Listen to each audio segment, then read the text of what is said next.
Ang mga dragon sa sariling taon ay asahan ng kapanapanabik na taon, pag-unlad at madaming oportunidad sa 2024. Ngunit sila ay pinapayuhan na manatiling mapagpakumbaba. Sila ay dapat na manatiling malusog at mapagpakumbaba at samantalahin ang taon na ito upang makamit ang tagumpay, kaligayahan at prosperidad na siyang magtatagal pa sa kanila.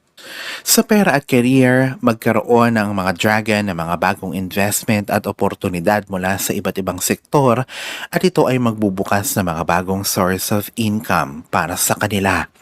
Sa mga dragon na nasa creativity at entertainment industry, sila ay asahan na mananagana mula sa mga ito sa 2024.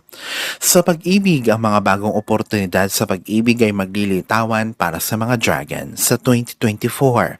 Ang mataas na enerhiya at kaakit-akit na personalidad ng mga dragon ang siyang magpapaalab ng bagong pag-ibig sa kanila. Sa kalusugan, pinapayuhan na pakaingatan ng mga dragon ang kanilang kalusugan. Magiging abala sila ngayong 2024, ngunit sikaping maghanap ng sapat na panahon para sa kapahingahan ng sariling katawan. Ang kanilang mga buenas na numero para sa taong 2024 ay 8, 14 at 21. Alalahanin na sa poong may kapal pa din, nagmumula ang lahat ng pagpapala, ang kasipagan at ang kabutihan sa ating kapwa kasabay ng buo mong pananalig sa may kapal.